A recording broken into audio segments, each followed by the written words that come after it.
1992 में रातों रात मूर्तियां लगवा दी गई। इतना वाहियात बयान, क्या खैर उम्मीद भी क्या कर सकते हैं। जिनके पिता अब्बू जान ने कार सेवकों पर गोलियां बरसाई हो, उनके बेटे से क्या उम्मीद रख सकते हैं। जब भोलेनाथ के भक्तों का समय आया तो डीजे पर बैन लगवा दिया गया, लाठियां बरसाई गई महादेव के भक्तों पर। ये किया था आपने अखिलेश यादव, ये किया था अखिलेश यादव जी। ये तो बोल दिया जहां पर पत्थर होता है वहां पर मंदिर बन जाता है। ये क्यों नहीं बोला कि जहां पर कोई भी गैर हिंदू मर जाता है, किसी की मृत्यु हो जाती है, वही मजार बनती है। कौन से युग में था भारत? कितनी ज्यादा इलेक्ट्रिसिटी थी हमारे इंडिया में, कितनी ज्यादा लाइट आती थी, जो उस समय फव्वारे चला करते थे, वो भी 4 दीवारी मस्जिदों के अंदर। बता रहे हैं, हवाला दे रहे हैं कुछ मौलाना लोग, कुछ गैर हिंदू, कि वो फव्वारा था। अरे तुम्हारी औकात कैसे हुई हमारी शिवलिंग को फव्वारा बोलने की? हर हर महादेव मित्रों में आप सभी का दोस्त शिखर श्रेहान।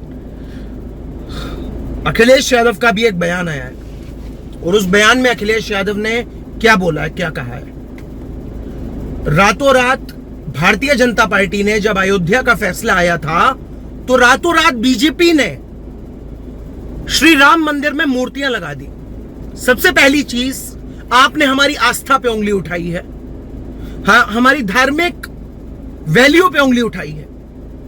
दूसरी चीज, शायद आपके माता पिता ने आपको यह नहीं सिखाया है कि सनातन धर्म क्या है, सनातन धर्म की शक्ति क्या है।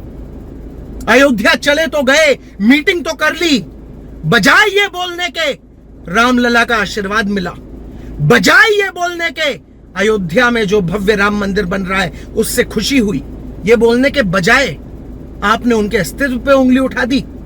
अखिलेश यादव जी डंके की चोट पर आज बोलता है शिखर श्रेहान कि अयोध्या नगरी हमारी पूजा पाठ की नगरी खाली वही नहीं है।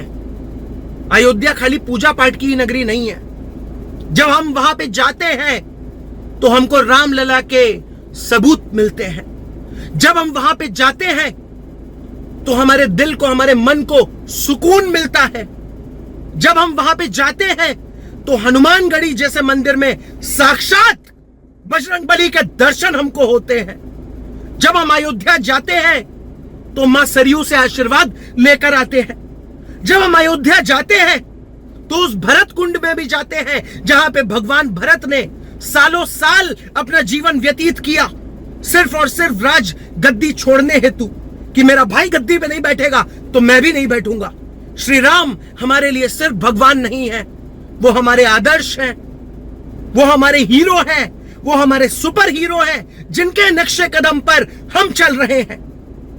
और इतना घटिया बयान दिया है अखिलेश यादव ने, ये बोलकर कि 1992 में रातों रात मूर्तियां लगवा दी गई।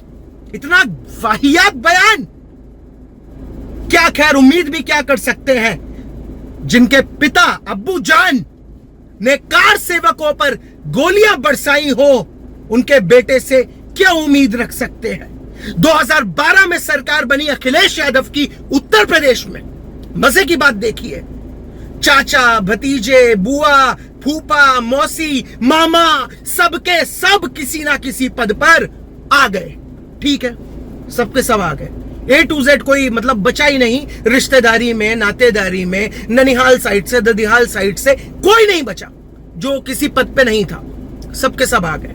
2012 में अखिलेश यादव गद्दी पर बैठे, जनता ने उम्मीद लगाई कि अपने पिता जैसे नहीं होंगे, आजम खान के साये से थोड़ा दूर रहेंगे। लेकिन हुआ क्या? जब कांवड़ यात्रा का समय आया, जब सावन का समय आया, जब भोलेनाथ के भक्तों का समय आया, तो डीजे पर बैन लगवा दिया गया, लाठियां बरसाई गई महादेव के भक्तों पर। यह किया था आपने अखिलेश यादव, यह किया था। एक और बयान दिया अखिलेश यादव ने, अभी कल परसों में एक और बयान दिया, जहां पर पत्थर होता है वहां पर मंदिर बन जाता है। इससे एक चीज याद आती है मुझे, एक पिक्चर बनी थी पीके, जिसका भरपूर विरोध किया था हिंदू भाई बहनों ने। अखिलेश यादव जी ये तो बोल दिया जहां पर पत्थर होता है वहां पर मंदिर बन जाता है। ये क्यों नहीं बोला कि जहां पर कोई भी गैर हिंदू मर जाता है, किसी की मृत्यु हो जाती है, वही मजार बनती है। ये क्यों नहीं बोला जहां पर मंदिर होता है वहीं पर मस्जिद खड़ी करी जाती है? क्यों नहीं बोला आपने? पूरा भारत जानना चाहता है अखिलेश यादव जी, क्यों नहीं बोला आपने कि जहां पर मंदिर होता है, जहां पर शिवलिंग होती है, वहीं वहीं मस्जिद बना दी जाती है? इतिहास तो हम देख ही रहे हैं। अरे मैं तो पढ़ ही रहा हूं इतिहास। मैंने तो वो जिन्ना जिसकी वजह से इस देश का बंटवारा हुआ, मैंने तो उसके बारे में भी पढ़ा। मित्रों, जानकर हैरान हो जाएंगे आप लोग। जिन्ना के दादाजी हिंदू थे। ओवैसी का मेरी बात पर विश्वास नहीं है, रिसर्च करिए कितना पुराना हिंदू कनेक्शन है। बाबर हुए, बाबर की औलाद हुई, हुमायूं के बाद आए औरंगजेब, इन सब ने क्या किया रिसर्च करिए। कितने बार हमारे मंदिरों को तोड़ा गया, कितनी बार हमारी आस्थाओं के साथ में खिलवाड़ किया गया, कैसे भूल जाएं हम? और हम उन लोगों पे कैसे विश्वास कर ले जिन लोगों का कनेक्शन खुद सनातन धर्म से जुड़ता है, जिन लोगों के दादा हिंदू होते हैं, जिन लोगों के पिता हिंदू होते हैं। मोहम्मद अली जिन्ना जो भी नाम था उसका, दादा हिंदू थे। कैसे विश्वास कर ले भाई? जबरन का थोपा हुआ फोबिया है ये, गैर हिंदू फोबिया। कैसे विश्वास कर ले उन लोगों पे? और उसके बाद में एक चीज और ये क्लियर होती है कि बता रहे हैं, हवाला दे रहे हैं कुछ मौलाना लोग, कुछ गैर हिंदू, कि वो फव्वारा था। अरे तुम्हारी औकात कैसे हुई हमारी शिवलिंग को फव्वारा बोलने की? क्या हवाला दे रहे हो? फव्वारा था वो? मुझे बताओ, जवाब दो इस चीज का कि भाई आज से 400-500 साल पहले कौन से युग में था भारत? कितनी ज्यादा इलेक्ट्रिसिटी थी हमारे इंडिया में, कितनी ज्यादा लाइट आती थी, जो उस समय फव्वारे चला करते थे, वो भी 4 दीवारी मस्जिदों के अंदर। जिस मस्जिद में 4 दीवारों के अलावा कुछ भी नहीं होता है, जिस मस्जिद में दीवारों के अलावा कुछ नहीं होता है, खुदाई करो तो सिर्फ शिवलिंग होती है, वहां फव्वारा था 500-600 साल पहले, 500-600 साल पहले से औरंगजेब का बनाया हुआ, उस औरंगजेब का बनाया हुआ जो बाहर से आया हुआ लुटेरा था। मंदिर तोड़े, लूटे, कितने मंदिर तोड़े? हजारों तोड़े। भारत के शायद ही कोई मंदिर उसने छोड़े हो जहां पे उसने लूटपाट ना करी हो। एक नंबर का चोर था औरंगजेब।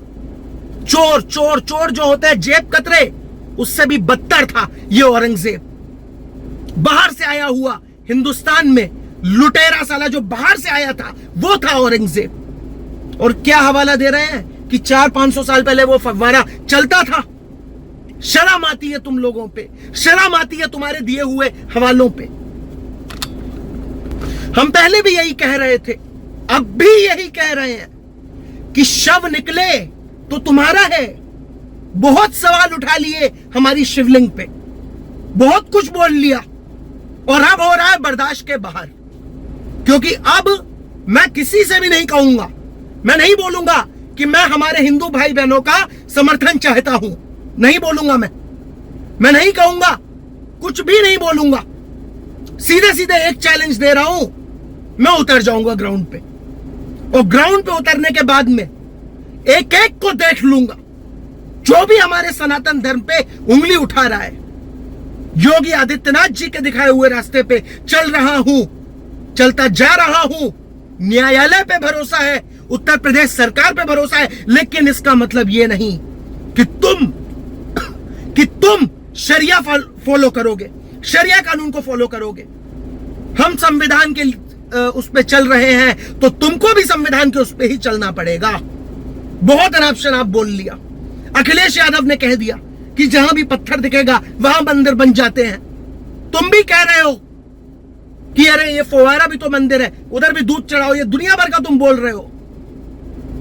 मक्का मदीना पे करें चर्चा, क्या है मक्का मदीना के अंदर, करें चर्चा उस पे। मक्का मदीना पे नहीं पहुंचना चाह रहा हूं वहां तक।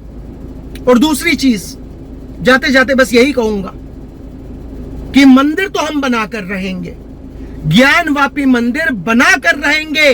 350 साल इंतजार किया है हमारे नंदी जी ने, और उस शिवलिंग के साथ में जो वजू मतलब अपने गंदे हाथ पैर धुलना, कुल्ला करना, जो ये दुष्कर्म तुमने किए हैं, इसकी सजा महादेव देंगे। और एक एक सनातन भाई, एक एक हिंदू भाई बहन इस बात को अपने जहन में उतार चुके हैं। समय आने पर एक एक सवाल का जवाब दिया जाएगा। जय श्री राम, वंदे मातरम, भारत माता की जय।